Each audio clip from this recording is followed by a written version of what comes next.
and welcome to Women with Books. I'm your host, author Lindsay Emory. A very quick intro this week. I have so much to do. I'm not even done with taxes yet. Yikes. And if I didn't have enough to do, last week, after this interview with blogger and new booktuber Elisabeth Lane, I decided to try to tackle my Kindle TBR list.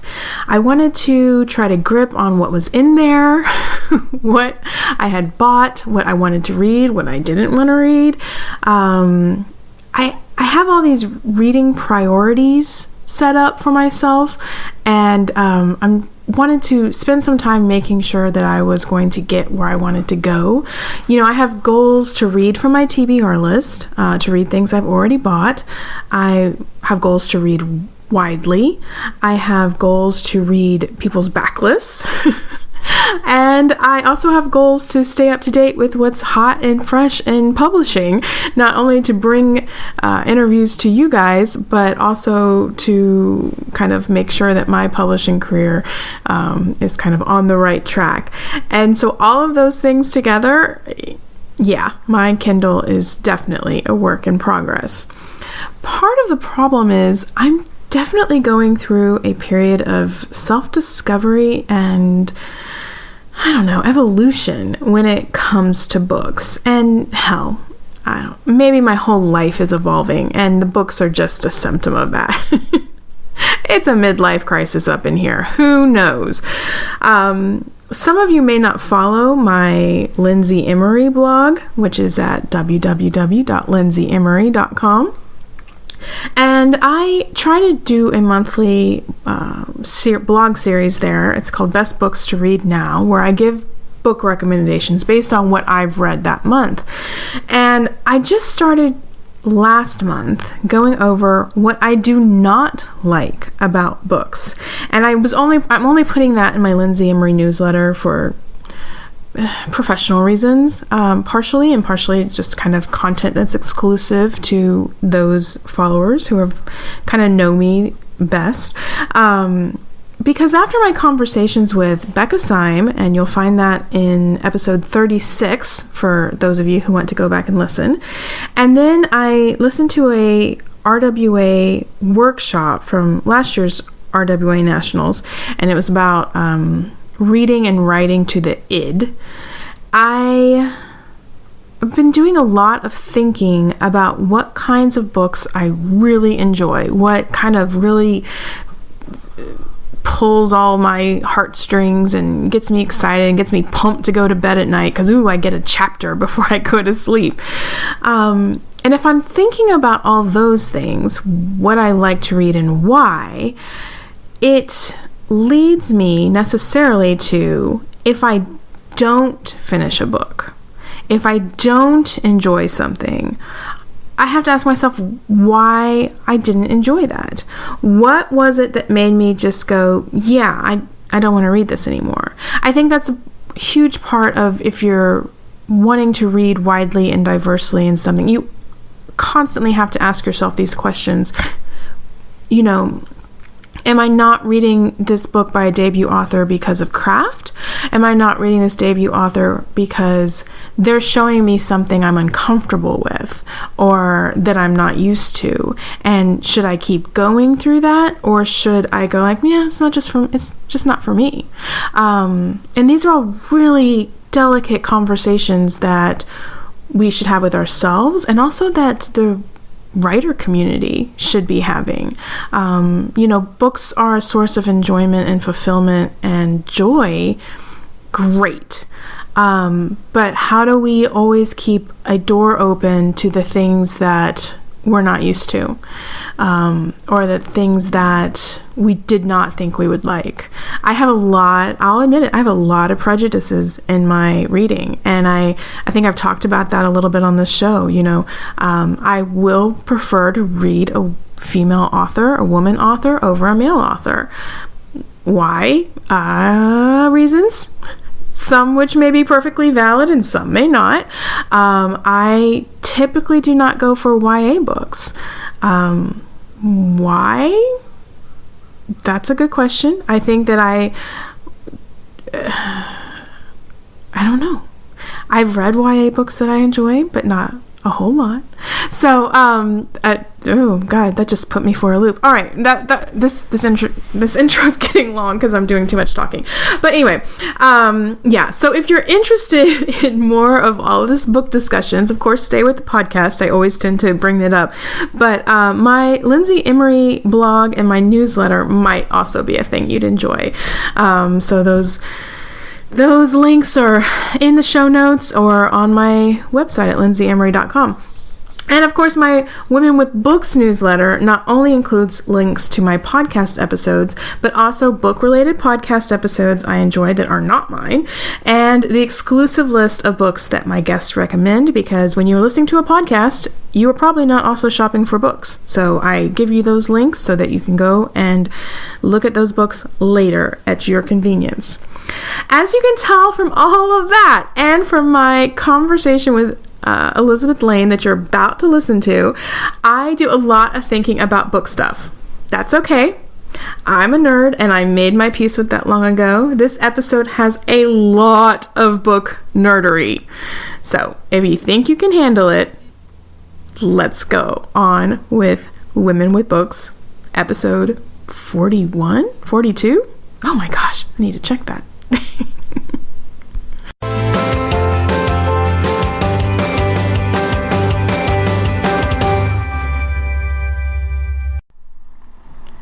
Welcome to Women with Books. We have Elisabeth Lane on the podcast today. Welcome, Elisabeth. Hi, Lindsay. Thanks for having me.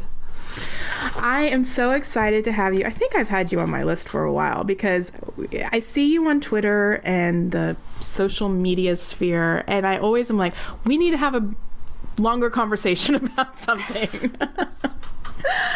But it's hard to get into. Oh, yeah, because you bring up like the most interesting things and you're doing the most interesting things. And I'm like, oh, wait, I need to. And even if it's something like, what are you eating today? What am I eating today? Scrambled eggs and a granola bar. Oh, that sounds fascinating. Yeah, it's not all gourmet fare over here, unfortunately. Well, for those out there who don't know Elisabeth Lane, why don't you introduce yourself and tell them what you do? Sure. I'm Elisabeth. I started out 4 years ago, I guess, as a book blogger. I wrote a blog called Cooking Up Romance, where I paired romance reviews with recipes. And I did that for a while. I did that to the point where I felt comfortable cooking professionally, which was a new thing for me. I had never done that before. I'd always been sort of a at-home, self-taught cook, and promptly got a job in a restaurant and no longer wanted to spend, 40 hours a week testing recipes once I got home from my restaurant job. So I went through a period of about a year where, I love books and I love being engaged in especially the romance book community, but I needed to find something else. So I started a BookTube channel, and BookTube isn't its own thing. It's kind of a community of book reviewers and readers on YouTube, and actually authors too, although there are, I think, fewer authors on BookTube than there are sort of doing some of these other things, and started a BookTube channel, mainly framed around the idea that over the course of the past 4 to 5 years, since really becoming involved in the book community in a big way, I had purchased a lot of books to the tune of about 780 books that I hadn't read. That many. Oh. Yeah. Well, I had discovered ebooks, and so I bought, sometimes they're free, they're cheap, they're easy to download, the one click, yes. and I have roughly over 200 ebooks that I had downloaded that I hadn't read. And then also I discovered vintage romance in a really big way, just particularly vintage category romance, so sort of the old Harlequins and Silhouettes and Love Sweps and Delves. And those can be had extraordinarily cheaply, even more cheaply than ebooks. So, 10 cents at a thrift store or something. And I have now, and also conferences, where free romance conferences, you get a lot of free books. I have a 569 at last count. Well, I've read some since the beginning of the year, but 569 paperbacks that I haven't read. So I decided to not buy books this year, and that turned into sort of the concept for my BookTube channel. So that's, in not at all a nutshell, what I'm doing now. So do you have another name for your BookTube channel? And I'll put the link in the show notes, but is it Elisabeth Lane, or do you have another catchy little... Not name? Really. I mean, well, sort of. I mean, the headline, the channel header says my no book buying year, and that's okay. That's. But I haven't called the channel that, so you just have to search kind of my name, Elisabeth Lane, and okay. I didn't know if it was also a cooking up romance theme. Like, I mean, not at all. I know you said you weren't cooking anymore. Okay. Yeah. Well, I didn't really talk about food at all, sadly. I know I echo a lot of other authors and readers who will say that was an amazing blog. You did such a beautiful job with it. I was looking back and at it while preparing for this today, and I'm like, this is beautiful content that will stand the test of time. I mean, those authors that you reviewed, I hope they know how lucky they are, because your photography was great, your recipes are amazing. Who doesn't love food and book pairings? So I think that even though you've moved on from that, that is such a beautiful testament to your talent and your passion at the time. I mean, I hope you keep that up forever. It was a really fun project. I really, and it was great because I think one of the things that drives me personally is learning new things. And so learning how to put together a website, learning how to take better photos. Over the course of Cooking Up Romance, I went from a point and shoot, just basic little camera, to a DSLR, and I learned how to shoot in manual, and I learned how to take pictures in the winter when it was, dark before dinner time, by, actually lighting things. So, I learned really a lot over the course of that project. And I do kind of think that at some point I may go back to it. But, those posts, man, they took... Well, you can tell. 40 hours a piece, more or less. Yeah. It's really hard to maintain consistent levels of content production when something takes that long. In terms of... I was only reviewing books that I had enjoyed, so I had to find something that I really liked that had not an obvious food hook. Sometimes the hooks weren't at all obvious. But then taking the pictures and developing the recipe and editing the pictures, and then I always laugh at my fellow reviewers who are like, oh my gosh, it took me an hour to write this review, and I'm like, welcome to my world. Yeah. Well, yeah, I mean, you can tell the blog is like above and beyond anything else. Thank you. I mean, no offense to other bloggers out there. Maybe I don't know. Maybe y'all are building houses, and I don't know. I think everybody has. For sure, everybody has their own challenges. I'm really in awe of people who manage group blogs, because there's not only the sort of administrative stuff of figuring out who gets which book and getting posts up and getting links up, and it's also sort of determining sort of what the overall voice for the blog should be. Choosing people and making sure that they're reflecting sort of your vision for your blog. I find that idea extraordinarily daunting. So I'm really impressed by people who can manage that, especially individuals who can manage something like that, where it's not like a big corporate endeavor. Right. And that's kind of, you're right. I mean, that's kind of a different, you were creating this whole new content to go along with your reviews, and those people are also curating, a certain vibe for their blog, and that's a different kind of talent and skill. I would just throw everything in there and make pan brownie, box brownies. Nothing wrong with box brownies. Oh, they're delicious. Yeah.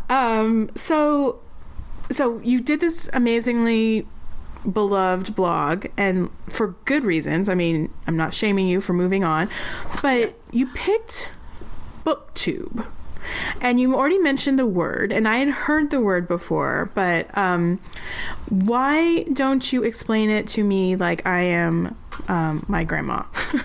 What is BookTube? Well, okay, so it's kind of like... Actually, I'm trying to think of what the best... I mean, YouTube is kind of like television, right? It's television on the internet, but produced by sort of individual people. So you're really getting a glimpse into individual readers' lives. And frequently, I think there are a couple of different types of videos that are particularly popular, sort of obviously like reviews, recommendations, and then also vlogs, which sometimes you hear that as sort of more of a catch-all term, but at least within sort of the YouTube community, it refers to kind of a specific type of video where you're really getting a glimpse into people's everyday lives. I don't want to call it exactly voyeuristic, but it kind of it has that vibe. You're being invited into someone else's life in this really intimate, although edited way. Yeah, and I've poked my toe in there a few times, and I say in there because it really is. It's like, I don't know, and I'm an older mom, but my kids are really into YouTube, of course. So am I. Yeah. So, I mean, YouTube, I don't see YouTube the way my kids do. I mean, my kids are like all in. They have friends who like get hundreds of thousands of people, like to view things. And there's like a whole nother world that I don't think, if you're not growing up with it, you're not really understanding it. But I like a lot of the things about YouTube. I love, and I think you and I have this in common. I love beauty tube. Is it called beauty tube? Well, yeah, I don't know. Yeah, I guess so. Makeup. I'm going to call it that. Sure. Makeup and hair tutorials. That's what got me into it too.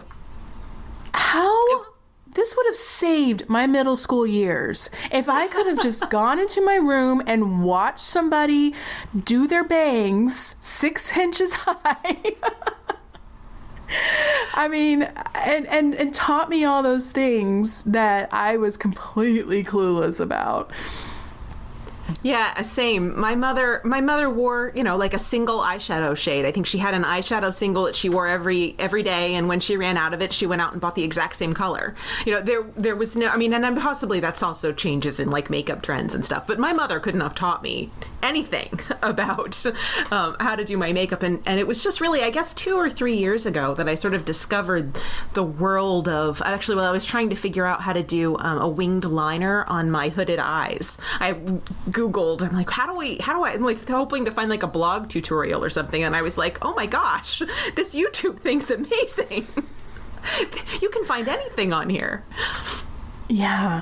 When I was just even talking to my kids about, and this is kind of off topic, but not really, because you're talking about you get a vision, you get a view into other people's lives. I'm watching my kids watch all sorts of videos and with all sorts of people. And I'm like, your generation is seeing more people from around the world, people of other orientations and trans people. And I'm like, you have a window into all these other lives. Like, your generation could be the most, like, I don't know, connected generation. And the people who you guys accept everyone. I mean, my girls are like, well, some boys like green eyeshadow, like so-and-so on YouTube. And I'm like, if you guys didn't have that, you wouldn't know. Even just from mainstream culture these days. So it's really interesting to me to see that this window, and I hope will be used for good instead of evil.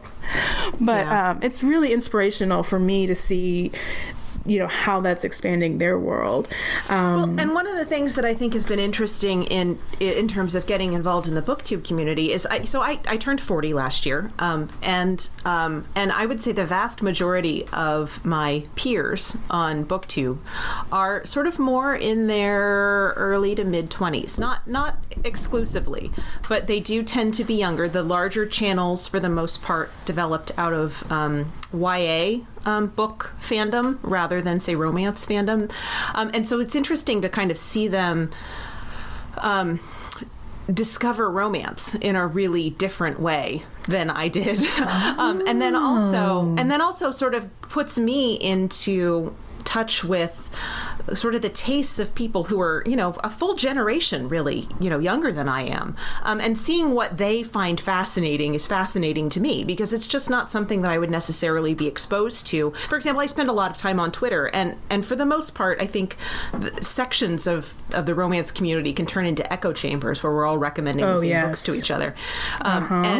So I think it's been fascinating to me to see an entirely different ecosystem of recommendations evolving out of an entirely different system of ways of choosing books than I'm familiar with as I don't want to say as an old person, but like on YouTube, I'm an old person.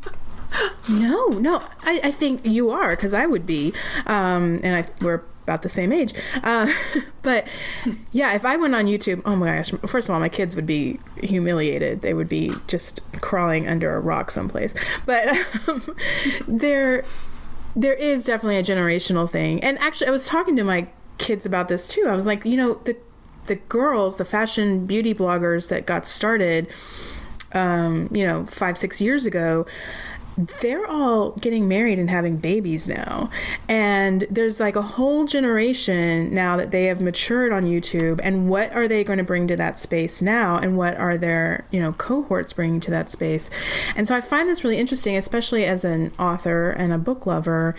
What do you think we can see by looking at all of these booktube channels? I mean, do you see trends coming up? Or, I know there's not as many romance people, but just in books in general?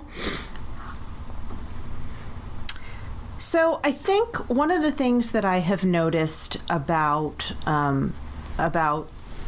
this is a horrible generalization. I think there's probably this is based on a fairly small range of channels.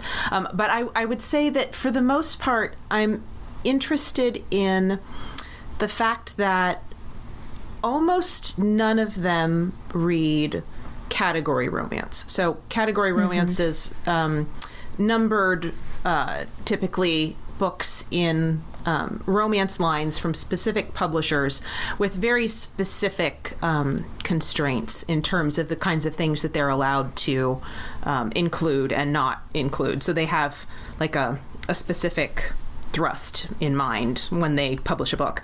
And none of these booktubers, not a single one of them, I've never seen them pick up a category romance. They more of them read paperbacks than ebooks.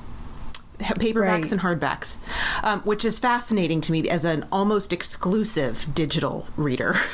I have all these paperbacks because all the things that I wanted to read are out of print. But I would much prefer reading in ebook. So that's something that I've noticed, which also I think lends more importance to covers. I don't pay much attention to covers at all because I see it once when I buy the book and then I never see it again as an ebook reader. And yet these people buy books for the covers in a way that I haven't seen since the 2000s, early 2000s.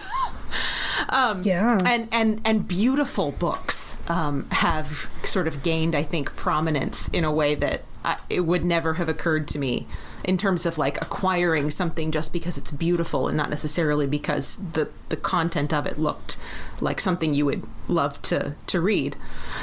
Is it because it's beautiful or because it photographs well on social media or YouTube? I don't know that I necessarily draw a distinction. Is there not a distinction? Yeah. Okay. I think I think for whatever reason, the ultimate reason, whether it's just acquiring a book for a picture or whether it's just because they find it beautiful. I think the net result is the same because then that book is shared so widely in some of these cases that who knows what might happen with it, or who might pick it up and for what reason. And then I think also the one thing that the other thing that I've noticed that I find a little bit distressing is that it as a community is not as diverse as I would I would, not as inclusive as I would prefer. I think there's a certain baseline understanding of sort of inclusivity is good and inclusive reading is good, but the way that plays out in practice isn't necessarily as strong as what I would hope. And I think part of the reason is that because of this focus on paperbacks, they tend to trend pretty significantly toward traditional publishing. And as we know, the Ripped Bodice, the all romance bookstore, put out their diversity report last week, and traditional romance publishing is not strong in that area. I think they said 18 of the 20 romance publishers surveyed had 90% white authorship.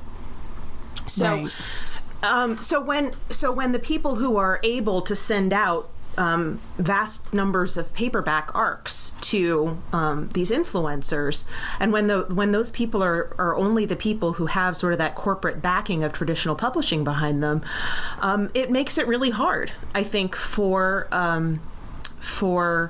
diverse writers to break into that space.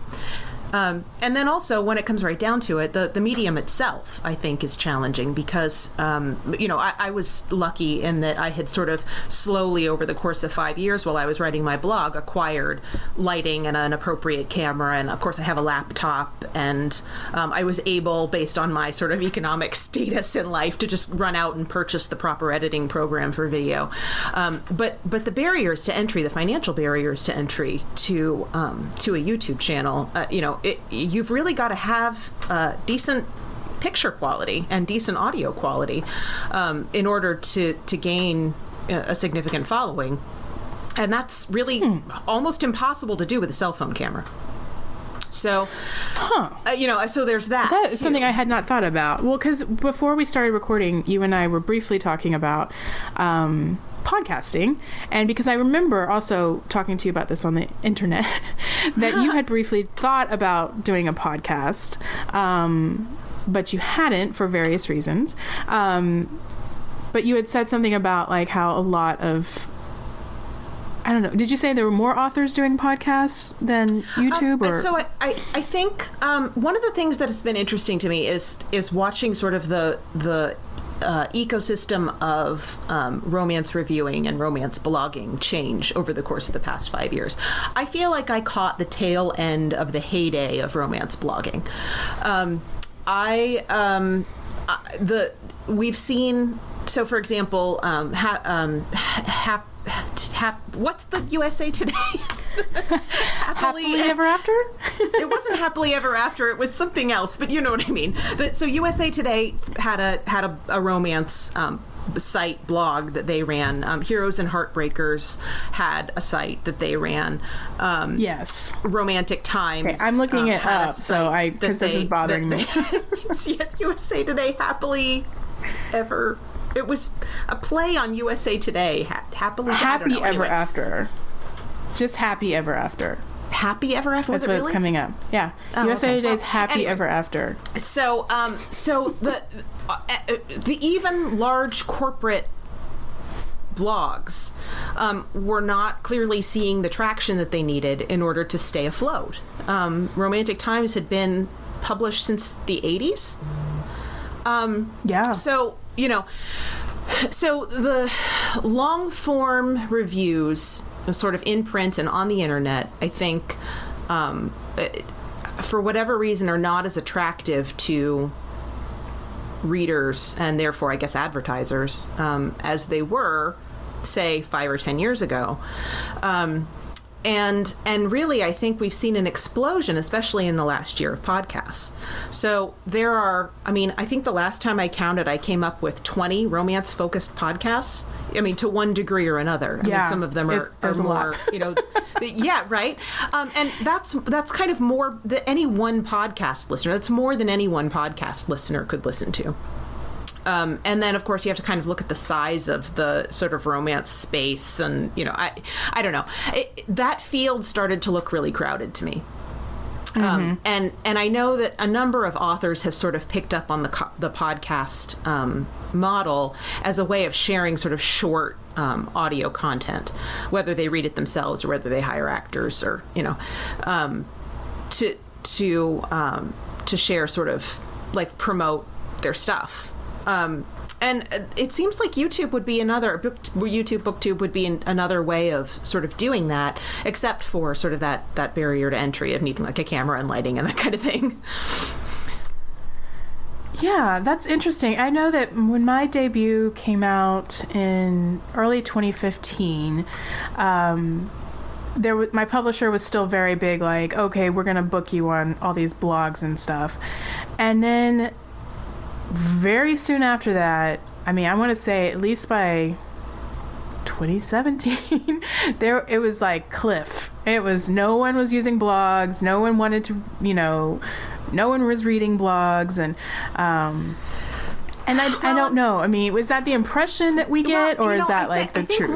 Unfortunately, I think one of the things that happened to blogs is that I really always saw a divide between blogs that were doing really substantive. I mean, not even substantive. I mean, it might even have only been 5 paragraphs, but really honest reviews of romance and giving recommendations to readers about whether or not they should purchase a particular book, and there was just this absolute plethora of blogs doing book tours and cover reveals, and where you would see the same post about a book 10 times over the course of a week, and I don't know. I think to some extent, blogs became synonymous with that, which I really kind of doubt that as being sort of valuable content to most readers.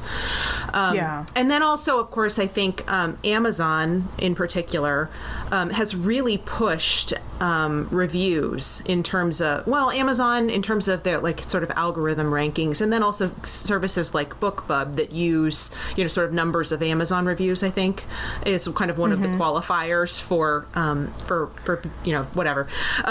For participating, and that's become a really big promotional thing for authors to do. And so authors have really pushed people to do Amazon reviews. And when you have a blog that you're trying to run at some expense of, to yourself and in terms of your time, in terms of, what you're doing, then and everyone doesn't really care about that. They just want the Amazon review. It's a little demoralizing for a blogger. To be told, oh no, forget about that. We don't care about your site. We just want you to put it on Amazon. Well, that accrues absolutely no benefit to the blogger. That's true. Oh, so much to think about. And again, it's like, how much of it is the echo chambers that we all get sucked into? I mean, I'm sure that there's people out there who are listening to this right now going, I still read blogs, or I still blog, or, all this stuff. But each of us could be in our own little routine, and we read the same sites, and we check the same accounts, and we only get that information that's in our bubble. And I mean, this has ramifications for, the whole country and the whole world. But it's so interesting to me. But what I'm definitely hearing is that YouTube is where it's at. No. I don't think that's true yet. I actually think that podcasts are where it's at right now. Genuinely, I think podcasts and Instagram, in particular, I think are Instagram huge. Are huge right now. Totally. Yeah. And I think it's interesting that the sort of more I've seen sort of a split in terms of, we used to kind of talk about Twitter Romancelandia versus Facebook Romancelandia, and how that really diverged in terms of the kinds of things that people were reading and the kinds of things that people wanted to talk about, and the kinds of books that people were recommending. And I think Instagram kind of developed its own thing. I mean, I think, it's interesting. I would have said that I think it skews younger. I'm actually not sure that it does based on my own numbers, but I think in terms of the kinds of books that I see on Instagram, it's really different than the kinds of books that I see recommended on Twitter or even on Facebook. And then also, I would say that YouTube maps more closely to the Instagram folks, and that podcasts map more closely to Twitter. In terms of the kinds of things that I see people talking about or hear about people talking about. Yeah. And obviously as I said, I don't listen to a lot of podcasts, but you see their tweets come through and what they're talking about in that particular episode on that particular day. And it's all the same things that we talk about on Twitter. Yeah. So, and this is, again, I'm referencing part of our conversation before we got started, was one of the reasons why you said, why don't you listen to podcasts? I'll let you explain it. Oh, okay. So, well, there's a couple of reasons. Mainly it's that I'm just a terrible auditory processor. I have a really hard time listening. I focus really, closely on things, and so I have a really hard time listening and making sense of things while I'm doing something else. So like people always talk about, I love to listen to podcasts while I'm folding laundry or cleaning the house. I can't do it. I completely space out. So really the only time I can do it is when I'm there's two things. I clean the soft serve machine at work. I'm a baker. So I clean when I'm cleaning the soft serve machine at work, and when I'm driving. And so those are the two activities that I can like focus on listening to something while I'm doing something else. And I have a lot of audiobooks, and it's a great way of sort of filling in things that I maybe have a hard time getting through in like paperback or an ebook, because maybe they're paced a little weirdly or whatever. Anyway, so I listen to audiobooks, and I have a really limited amount of time for listening, and so I tend to listen to audiobooks. That's just But you me. love audiobooks. You're an audiobook listener. Audiobook reader. I don't know that I would say I love audio. I have a love-hate relationship with audiobooks. I think there are some things I particularly enjoy listening to in audio, namely sort of urban fantasy paranormal series, which have a tendency to go on for like 6 or 8 or 12 books. And the idea of approaching that is daunting in like paperback or an ebook. That's a huge commitment. But if I listen to it in audio, I feel like that's like extra time, like time I'm reclaiming for reading. And then also books that I have a hard time, like I said, because of their pacing. So I've never really been able to read Georgette Hare. So sort of proto-romance writer from, I think, mostly like the 1920s. I think she started. Anyway, so her books are not paced like modern romances. I tend to find especially the early chapters, difficult for me to sort of push through. But I've had a lot of success with her in audio, and I really like her. There's an Audible narrator, older woman who narrates her books on Audible that I really enjoy. So I listen to her in audio a lot of the time too. That's interesting. I have not really gotten into audiobooks right now. Actually, I'm listening. I can't even say I'm reading it. It's like weird to me. It's reading. I'm listening, reading. I know it does, but I'm not into that space yet. But I think there's different reasons for that. But there's one that I'm reading right now, and it's because my husband wanted me to read it, and it is like a very I guess I want to say, it's not self-help, but basically it's kind of self-help entrepreneurial type thing. And he was like, you need to read this. And I was like, okay. It's just awful. It's just, I don't know how. Is it the narrator or is it the subject matter?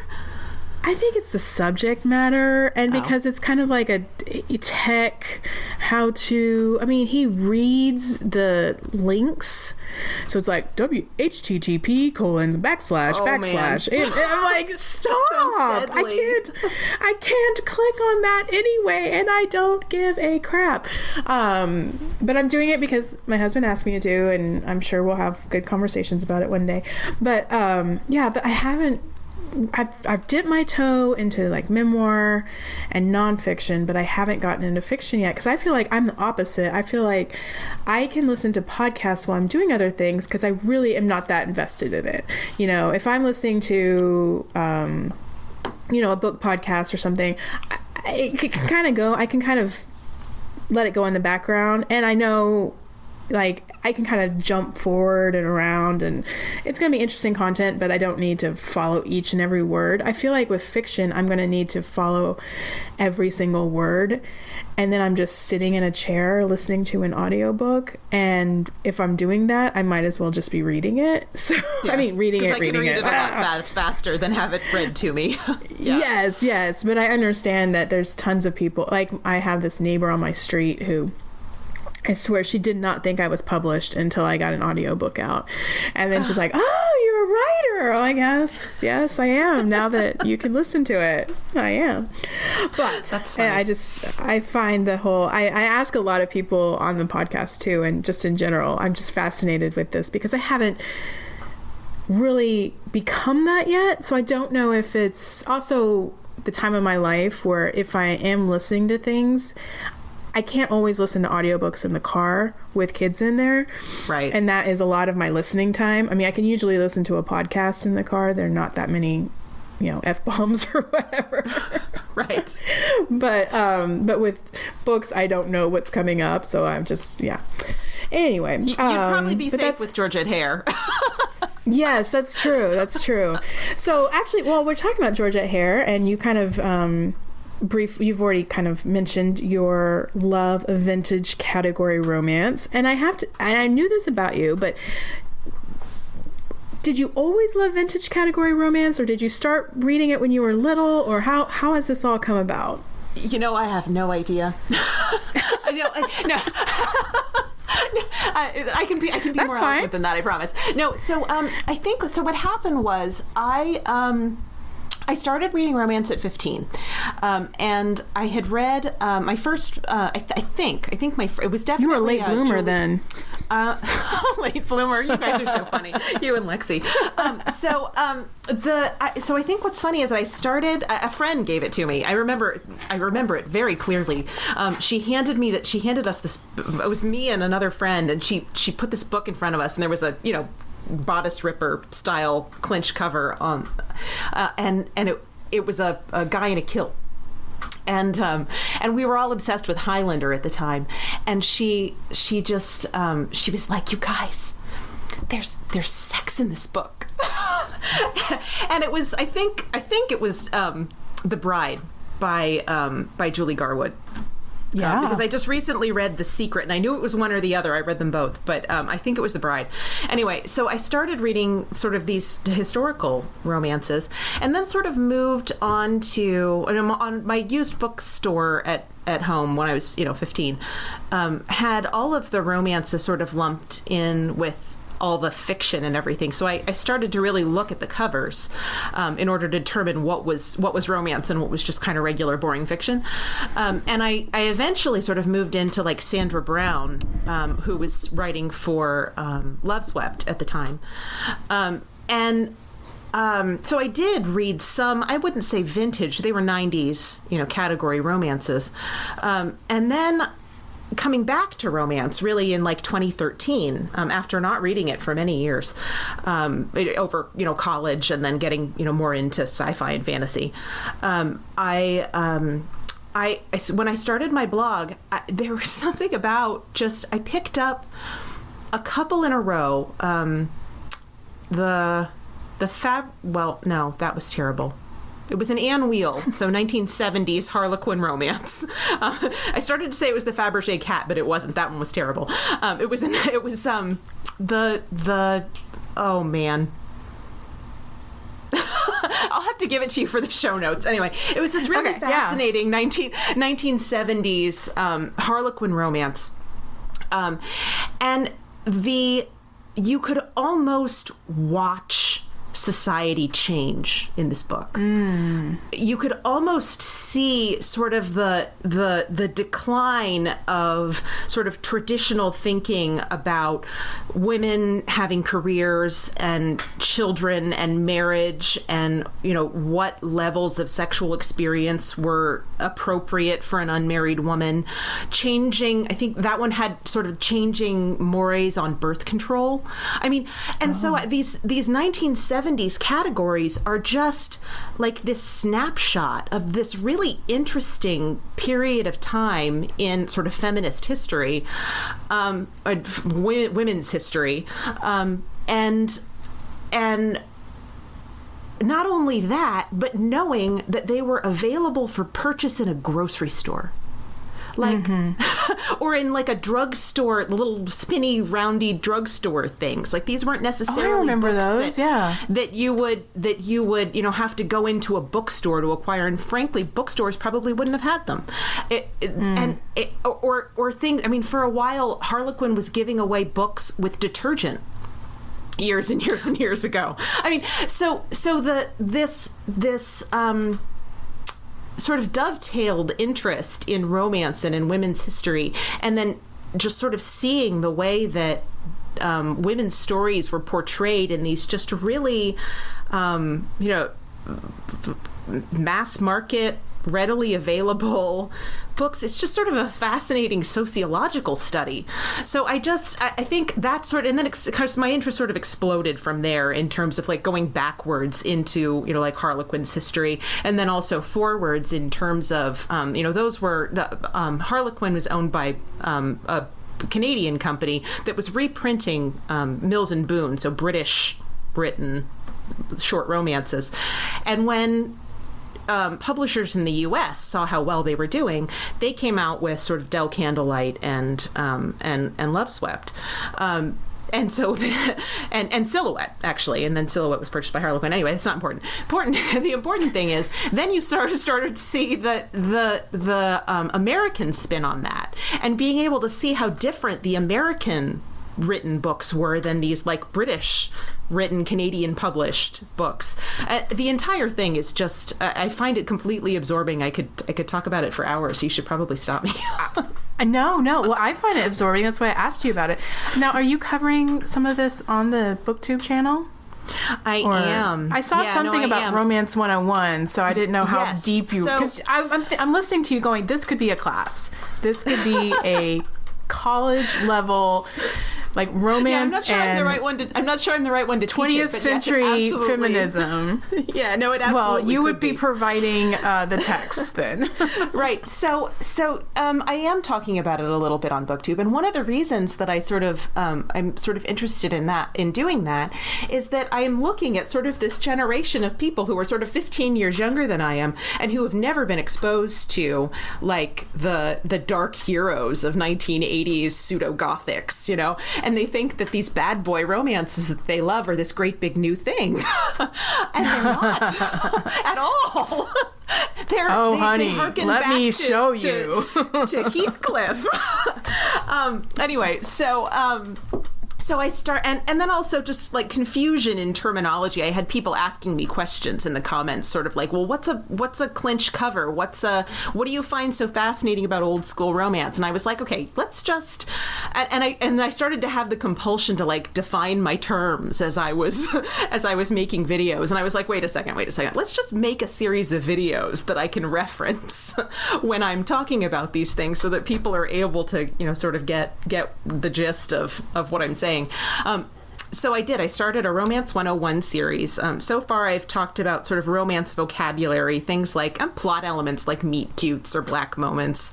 And then talking about subgenres. I talked about subgenres. I talked about decoding covers, sort of how to take a look at a romance cover and figure out what might be sort of between the pages of the book.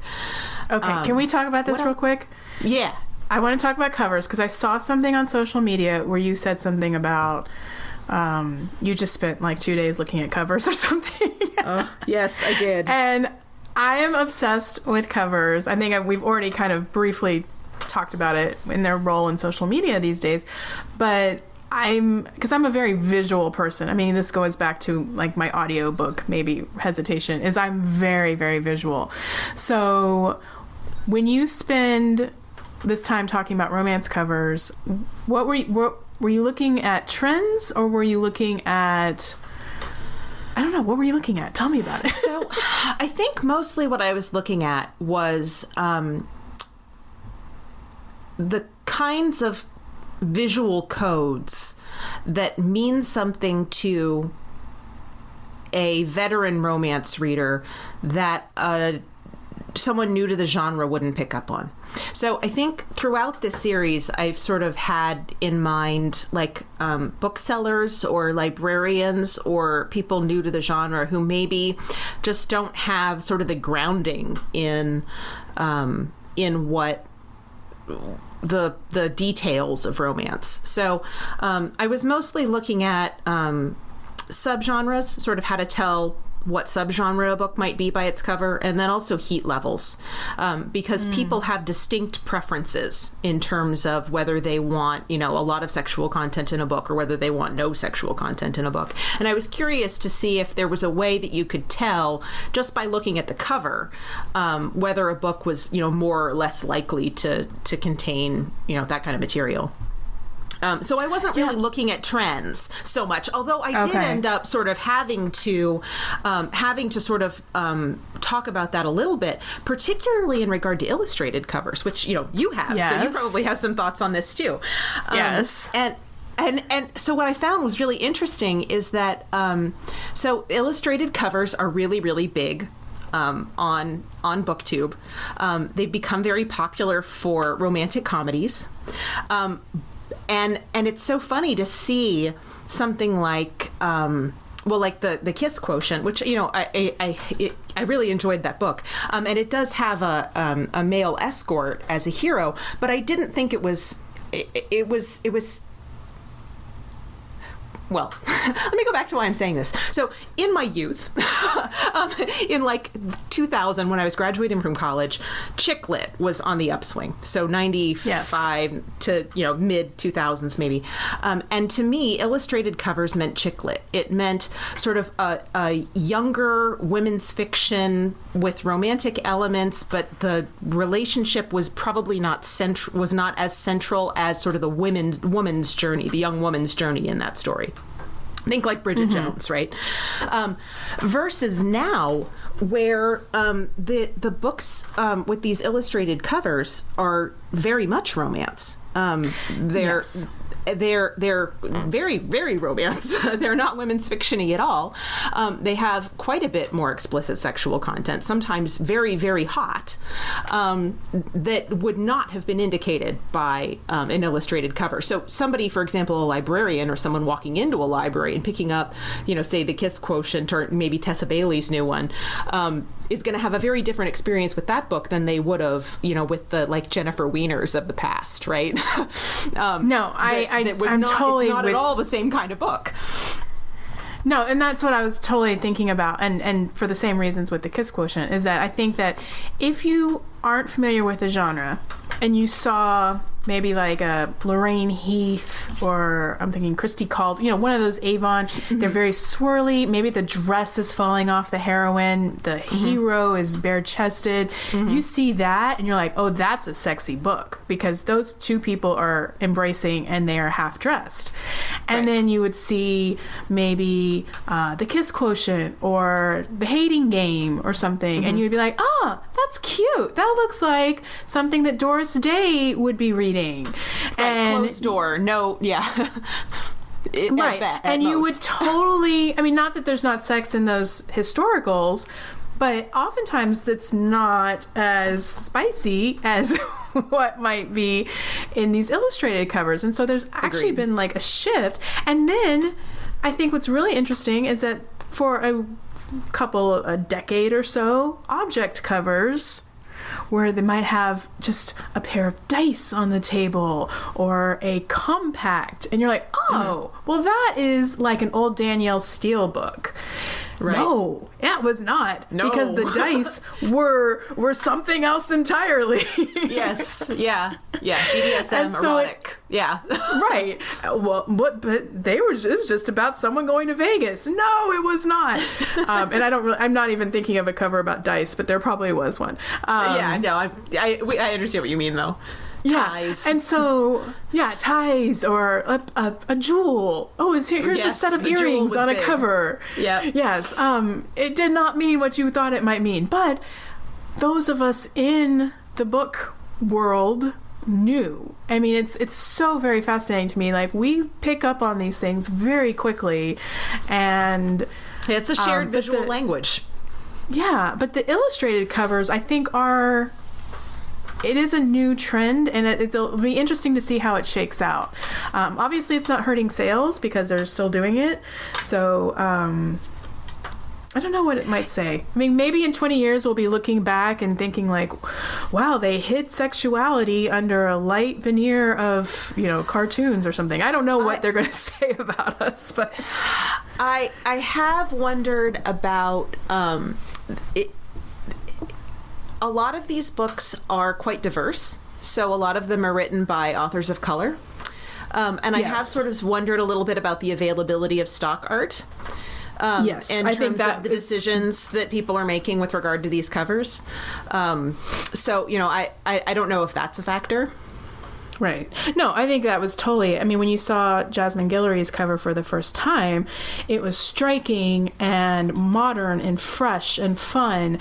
And then, because I'm in publishing, I was also like, the reality was they probably couldn't find a decent stock art of a white hero and a African-American female that would do the book justice. So they gave her something entirely different and entirely better, obviously, and it obviously has not hurt her sales. No, not at all. Not for the Kiss Quotient either. I think that was everyone's favorite book last year. But it is interesting, like, these practicalities maybe gave rise to this new trend, and, we'll see where it goes. But, I knew I could talk to you about that, because I know you were probably seeing the same things I was. Yes, no, absolutely.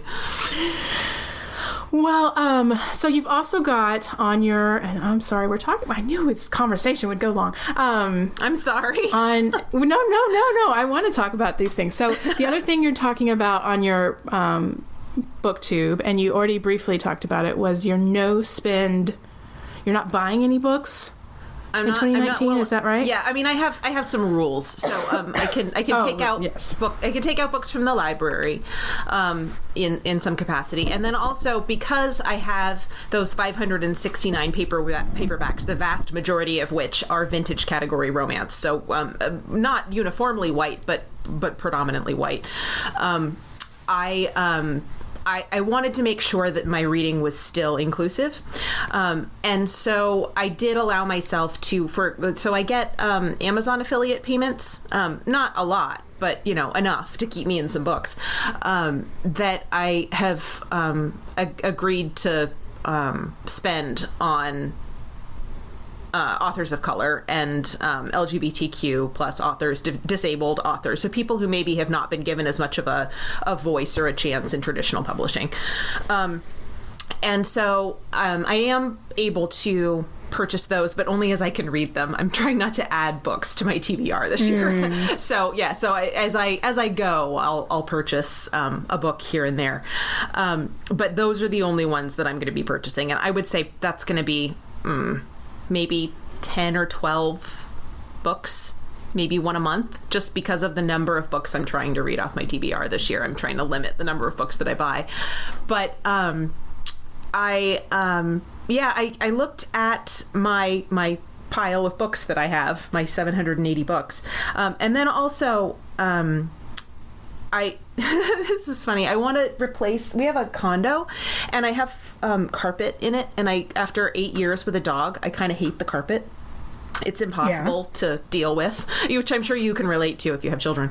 And dogs, Carpet is a and dogs. Okay, good. So carpet is a non-starter. And so, I thought, okay, well, maybe we were looking at setting a budget, and I was like, well, maybe I should set myself a book budget this year. And I was thinking kind of maybe like, I don't know, $25 a month or something. That seems like, enough to buy the books that I'm really excited about. Yeah. Yeah. And then I was like, okay, well, let me just double check and see what I spent last year. And I went and I looked, and it actually wasn't an astonishing amount in terms of ebooks. I actually didn't put those numbers in front of me. I should have, but it was a couple $100. So really, like, that was pretty reasonable. But then I had sort of forgotten to look at like the Kindle Unlimited subscription and the Audible subscription and the Audible Romance Package subscription. It added up to, I think, like $700 that I spent on books last year. So, which honestly, it's not that big of a deal. I can afford it. But in terms of looking at... It's like going to the movies 5 times. Right. No, right? Yeah. I mean, it's a cheap hobby when you look at it that way. But looking at the number of unread books I have and looking at, the number of what we, wanted to save toward being able to pay cash for our flooring at the end of the year, I just went, do I need to buy more books this year? Do I really need to do that? And the answer was no. But I knew I wouldn't be able to do it alone. I knew I was going to have to be publicly accountable in some way. And I kind of thought about, well, maybe I could find a local friend, or maybe I could, just literally tell the entire world via a YouTube channel. Yeah, let's do that. Need accountability here. Yeah. So that's kind of where it started, where I said, okay, well, let's be publicly accountable and do it that way. And so that's why I decided to do it on YouTube. Well, good luck with that. Thank you. It's gone surprisingly well so far. Yeah, and we're in March, so that's pretty good. I haven't really felt deprived, which is lucky. The library, you know what I love about the library is not just that you can get free books, but if it is not available, you can put it on hold. And then they'll call you when, and I'm talking in this because this is like me, like I realize this is, and then they'll call you when it's available.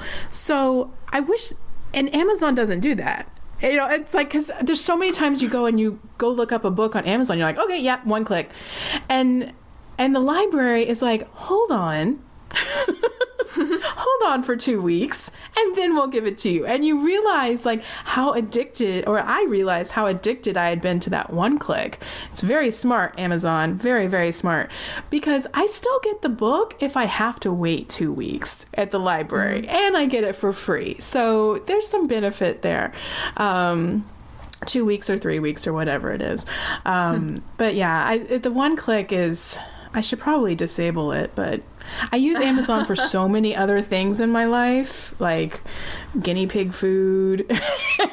Yeah.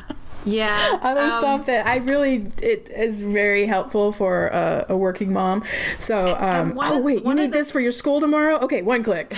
Right. One of the things about this project that I had kind of anticipated, because I'd seen people do no makeup buys, right? So this is a concept that I was familiar with, at least from YouTube. There's a YouTuber named Hannah Louise Poston who went a year without buying makeup and only replacing her skincare, and so that was sort of the model for my project.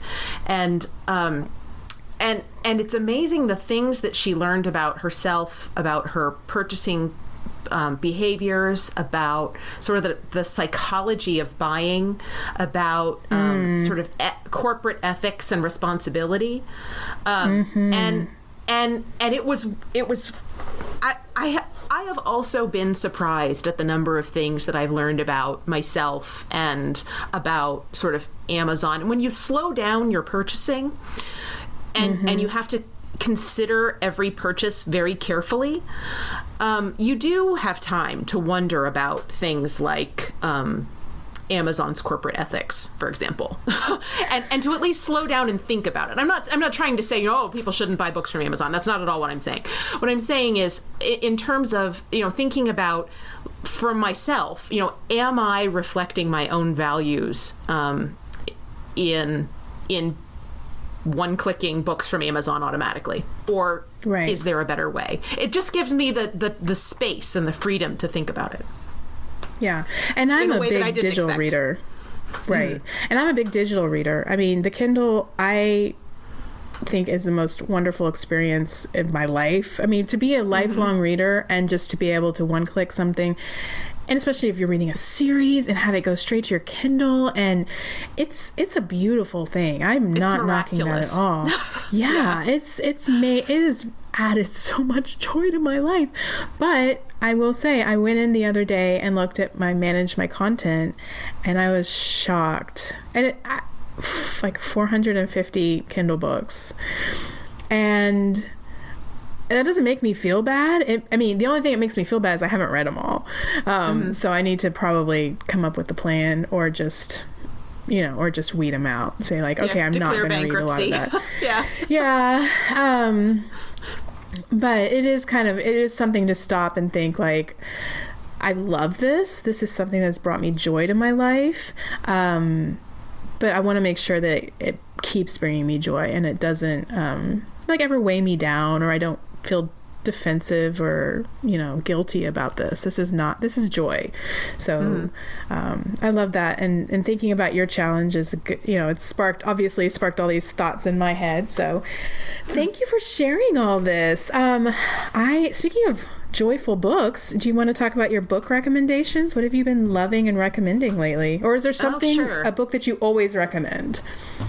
Well, so we already talked about the Kiss Quotient, and I think that's probably really great for, particularly for romance newbies. I think it's just a really accessible story. It's sort of a gateway into romance tropes, into the romance genre. I think for more established romance readers, if they haven't read Beverly Jenkins, I think she's somebody that a lot of people have sort of read her most recent series, but to delve into her backlist is kind of a magical experience. Honestly, I would recommend starting with Night Song and reading them in order. You get an absolutely unbelievable picture of Black history through the lens of these romances that because they're sort of roughly chronological. I mean, they're not exactly chronological, but they're roughly chronological. And I learned, not only did I learn so much for them, I found them so satisfying in terms of like the love and the justice, the peace that they show, without actually having to read just a straight up history book. Yeah. What I love about Beverly Jenkins is that she makes me feel like I'm a kid again, and I'm discovering things for the first time, and that I don't think that's just about my privilege and that I'm like learning about Black history for the first time. I think it's also just the way she presents I'm looking at history through a whole new lens, through these people. It's just, I feel like a whole new world has opened up, and it's my country that's been opened up, and it's just and then it's about love and hope and family, and it's just beautiful. I know she gets recommended a lot, and so a lot of people have sort of picked her up first, as their Black romance author. But she really is genuinely special. I mean, she's really spectacularly talented writer. And then I guess the last thing would be the thing I'm currently absolutely obsessed with, which is Kristen Callahan's Darkest London series.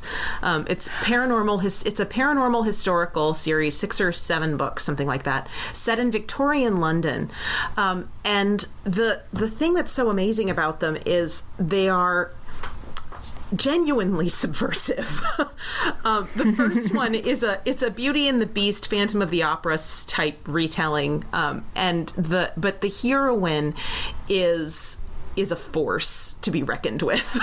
I don't want to spoil her actual powers because you kind of don't find that out until later, but they're subversive in a very satisfyingly deeply feminist way. I can't recommend them highly enough. How many are in that series? I wanted to say it was 6, 3 or 4. I think my library has 7. Yeah, no, there's a lot more than that. I thought it was short too, but it's not. Yeah, it's fairly extensive. Okay, so I asked because I think I read the first one. The first one's Firelight. Yeah. Yeah, I know I have that one, and I might have read that when it first came out. So I loved it, but back in those days when you had to wait for a long time for books, no. And I think I got distracted, and you move on to other genres or whatever. And then before I knew it, there was a whole series, and I haven't had a chance to go back, but I bought like 4 of them at our library's book sale, where everyone comes in and brings books, and then you can buy them for like 25 cents a piece. So I bought, so I'm like, I'm not sure. Yes. So I'm not sure how much of this I need to go in and see, because I think I've been kind of saving them, because I'm like, oh, I've got the whole series now, but I need to see how many more I need. And then I think like there's going to be a vacation this summer where I'm just like, I'm going I'm doing them all. Yeah, definitely read them when you don't have to put them down or wait between books, because honestly, you will not want to stop once you start. I had a plan. I had a plan for what I was going to read in March, and then I picked up Firelight, and I was like, okay, there goes the plan. I'm just going to read this whole series. That's what's going to happen in March. Yeah, I need to go check and see. I probably, if it's a 6 or 7 book series, then I'm probably missing 2, because I think I picked up at least 3 or 4. So okay, I'm excited. I have a plan. Oh, those are great recommendations. Before we go, I am kind of curious. What book is there? A book or genre that people would be surprised that you read, or are you solely romance? That's interesting. I started out really, even from being a child, as mostly a fantasy and sci-fi reader. I cut my teeth on Edward Eger. I don't know if you know. I mean, you have kids, so maybe you have. But these were I think Edwardian. I mean, they're really old, and of course my library had them, which sort of led me into. And I can't remember who the author is, but The Girl with the Silver Eyes was sort of a sci-fi YA middle grade, maybe even more middle grade. Yeah, that's ringing some bells. In junior high. And so my love of sci-fi and fantasy carried me through, most of my 20s and 30s, really. And I read almost nothing else, so I think people would probably think, oh, you've been reading nothing but romance since you were 15. No, that's not true at all. In fact, it was mostly sci-fi and fantasy. So, I think I was my obsession for Neil Gaiman was monstrous and legendary. I do think that most romance authors. Talk about him now. Yeah. But I'm not surprised. That's surprising because I haven't heard you talk about him, but it's not surprising because I feel like most hardcore romance fans are hardcore book fans in general, and so they will like Neil Gaiman or mystery books, or is it Gaiman or Gaiman? Anyway, or they have another genre where they can also dig into because they just like the reading and the adventures that you can get from genre books. Mm-hmm. All right, are you ready for the lightning round? Sure. Yeah, you are. Wait, what? It's fine. Is that? I do a lightning round at the end of every podcast. Yes, I'm ready for the lightning round. If you said no, I am done with you, I would also respect that answer. All right. Dark or milk chocolate? Dark. Now, I made this special question for you as a baker. You have 3 choices. Your last dessert: pecan pie, red velvet cake, or banana pudding? Banana pudding. Oh, okay. Coffee or tea? Coffee. When your phone rings, do you answer it? No. How do you usually waste time on the internet? Oh, Twitter. I was expecting. It's not always a waste of time. I was expecting makeup tutorials though too. I was wondering. No, I don't consider that a waste of time. Okay. or you say no, I've perfected my makeup. I don't need to spend time on there anymore. I wish. On your next vacation, will it be to the mountains or the beach? Oh, mountains. Do you call it soda or pop? Soda. On a romance hero, do you prefer abs, forearms, or a chiseled jaw? Oh, forearms. Yes. On a book cover, are you more likely to buy one with a set of 12-pack abs or a beach scene? Oh, definitely the abs. Yeah. Speaking of what covers indicate, right? Yes, right, exactly. And very important last question. What are your feelings about turning to the last page of a book first?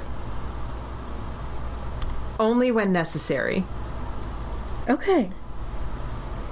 I get that. When would it be necessary, Elisabeth? When I'm reading KJ Charles, no. No, I think anytime in the happily ever after is in serious doubt. It happens to me less in romance than it does in other genres, but every once in a while when I'm reading a romance, which is why I bring up KJ Charles, who has the highest percentage of dead bodies in romance I think I've ever seen. Oh no. Oh yeah, no, not heroes and heroines. Just generally speaking, yeah, danger and mayhem.